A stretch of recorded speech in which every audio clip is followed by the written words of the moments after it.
Lesson 51, Predicting the Future. We'll talk about computers in this text.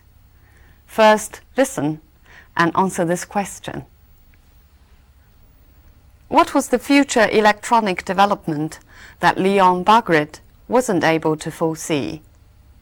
Leon Bagrit 没有能够预见到的电子发展是什么？ Predicting the future is notoriously difficult. Who could have imagined, in the mid-1970s, for example, that by the end of the 20th century, computers would be as common in people's homes as TV sets? In the 1970s, computers were common enough, but only in big business, government departments, and large organizations. These were the so-called mainframe machines. Mainframe computers were very large indeed, often occupying whole air-conditioned rooms, employing full-time technicians, and run on specially written software. Though these large machines still exist, many of their functions have been taken over by small, powerful personal computers, commonly known as PCs. In 1975, a primitive machine called the Altair was launched in the USA.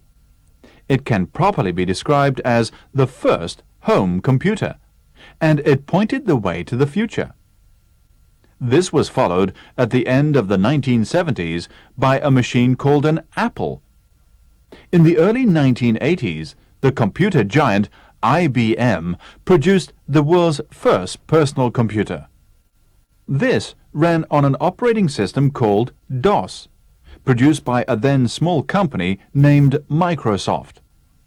The IBM personal computer was widely copied. From those humble beginnings, we have seen the development of the user-friendly home computers and multimedia machines which are in common use today. Considering how recent these developments are, it is even more remarkable that as long ago as the 1960s, an Englishman, Leon Bagrit, was able to predict some of the uses of computers which we know today. Bagrit dismissed the idea that computers would learn to think for themselves and would rule the world, which people liked to believe in those days. Bagrit foresaw a time when computers would be small enough to hold in the hand, when they would be capable of providing information about traffic jams and suggesting alternative routes, when they would be used in hospitals to help doctors to diagnose illnesses, when they would relieve office workers and accountants of dull, repetitive clerical work. All these computer uses have become commonplace. Of course, Leon Bagrit could not possibly have foreseen the development of the Internet, the worldwide system that enables us to communicate instantly with anyone in any part of the world by using computers linked to telephone networks. Nor could he have foreseen how we could use the Internet to obtain information on every known subject, so we can read it on a screen in our homes and even print it as well if we want to. Computers have become smaller and smaller, more and more powerful, and cheaper and cheaper. This is what makes Leon Bagrit's predictions particularly remarkable. If he, or someone like him, were alive today, he might be able to tell us what to expect in the next 50 years. So what was the future electronic development that Leon Bagrit wasn't able to foresee? He wasn't able to foresee the Internet.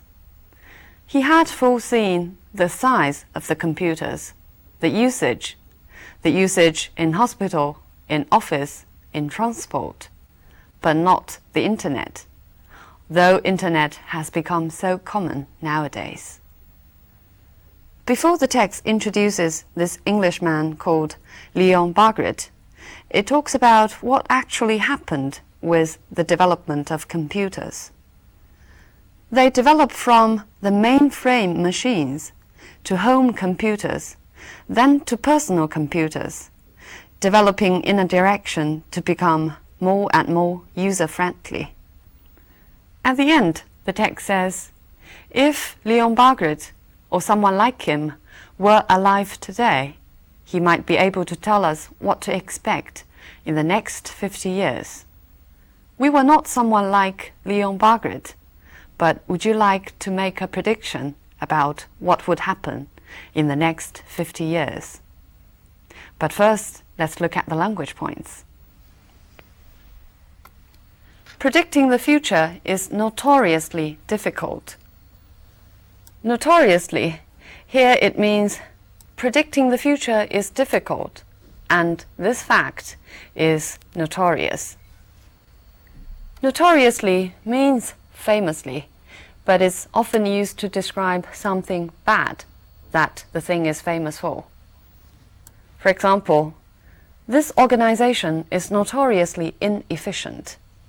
The fact that the organization is inefficient is notorious. Doctors notoriously neglect their own health and do not seek help when they should. So this fact that doctors neglect their own health is notorious. Employing full-time technicians. Employ here means use. We know that the basic meaning of employ is to pay somebody to work. For example, how many people does your company employ? 你们公司雇佣了多少人? They have employed different approaches to obtain these results. Here, employ also means use. They have taken different approaches. Have been taken over by small, powerful personal computers. Be taken over means be replaced by. Look at these examples. His brother took over from him as the chief executive.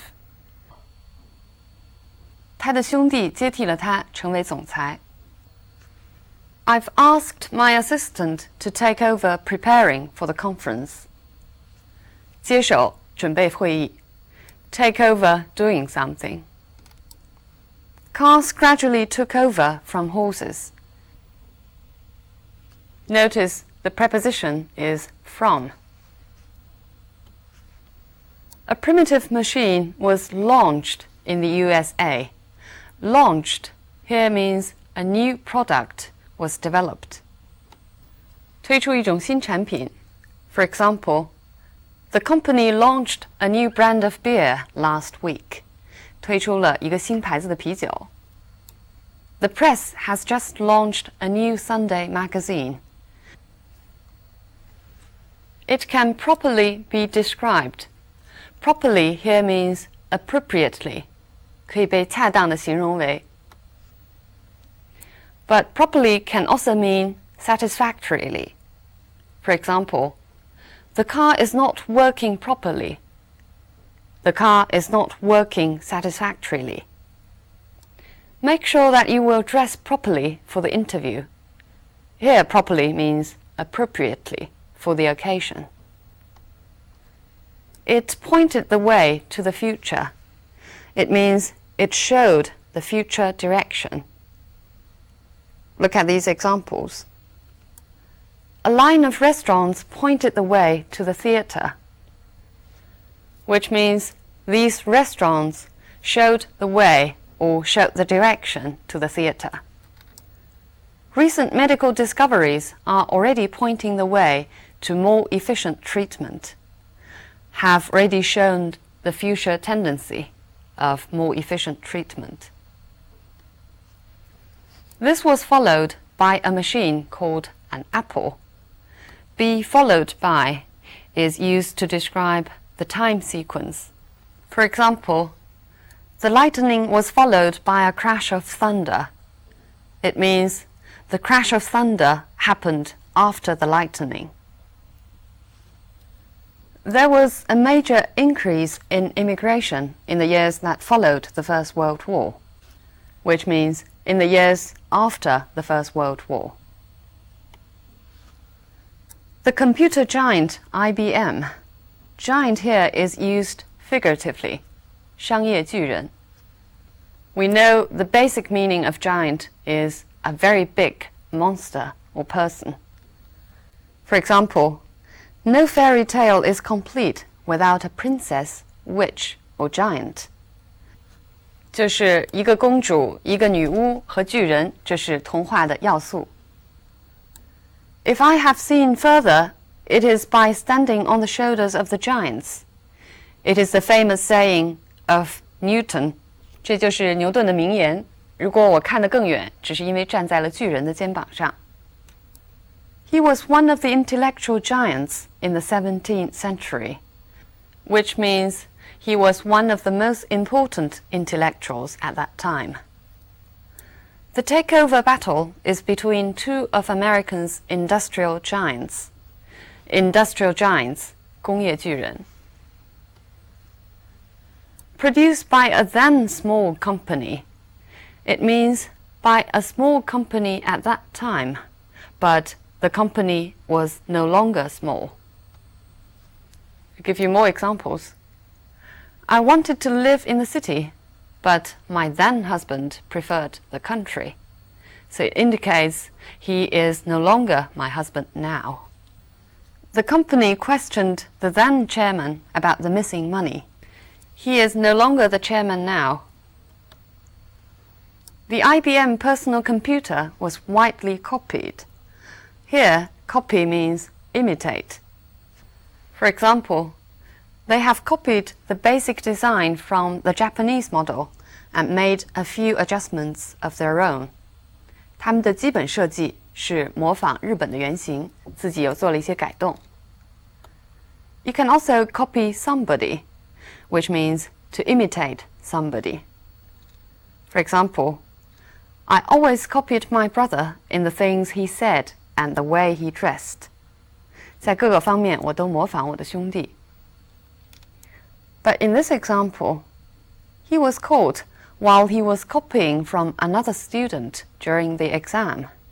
It means cheating. 这是抄袭的意思。From those humble beginnings. Humble here means from those simple beginnings. Let's look at these examples to see the meaning of humble in different contexts. Even when she became rich and famous, she never forgot her humble background. Humble here means low in rank. 卑微的出身。Whenever you saw him, he was always wearing a humble smile. Humble here indicates the attitude to show that you are low in rank or importance. The humble stage coaches were gradually replaced by trains. Here, humble means the same as the one in the text, which is crude or simple. 原始的驿站马车。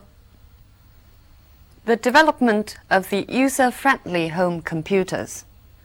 User-friendly means easy to be used. It's often used to describe computers or things related to computers. For example, a user-friendly printer or a user-friendly software. The computer menu is supposed to be user-friendly, but I cannot understand a word of it. 电脑的使用说明书应当是容易使用的，但是我一个字儿也看不懂。Friendly is often used as a suffix. For example, customer friendly means something advantageous for the customers. Environment friendly. Friendly means harmless to the environment. He was able to predict some of the uses of computers. Predict, 预测. You can use predict to do something. For example, storms are predicted to reach the north of the country this evening. You can also use that clause to follow predict. Who could have predicted that within 10 years he would be in charge of the whole company? Or you can also use other clauses to follow predict. For example, we cannot predict when the next earthquake will happen. Both predict and foretell mean to tell something about the future. But predict means you have some kind of scientific basis. If you foretell, you don't have evidence. For example, he was a 16th century prophet who foretold how the world would end. 他是一个16世纪的先知，预知世界将会怎么样灭亡。Bagrat dismissed the idea that computers would learn to think for themselves. Dismiss certain idea means he refused to believe in that. We'll look at more examples of the meaning of dismiss. The teacher dismissed the class early because she had to attend a meeting. Dismiss the class means to call it a day. He laughed and dismissed my suggestion as naive. Dismiss my suggestion, he refused to consider my suggestion and thought it was naive. Let's not dismiss the idea before we've even thought about it. Let's not refuse to consider it. Suggesting alternative routes.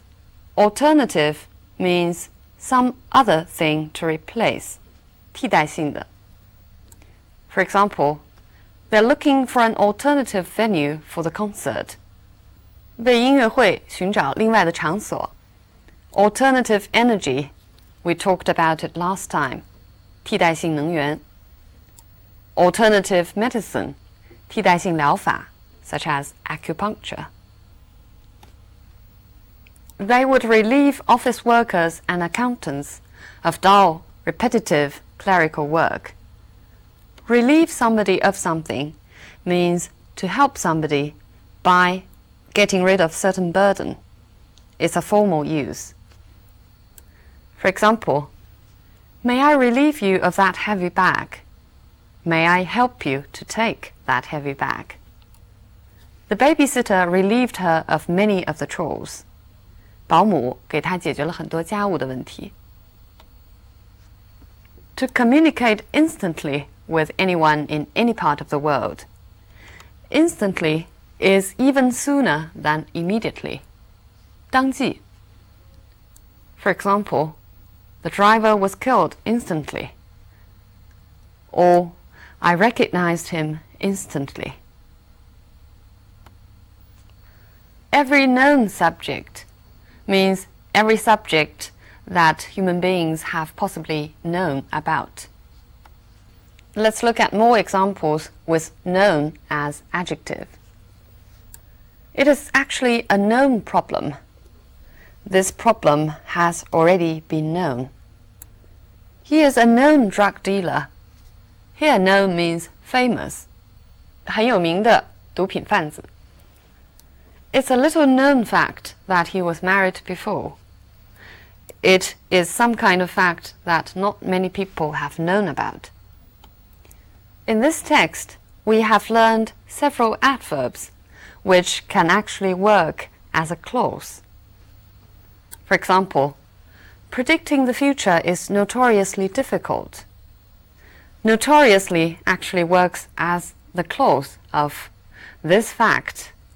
Predicting the future is difficult was notorious.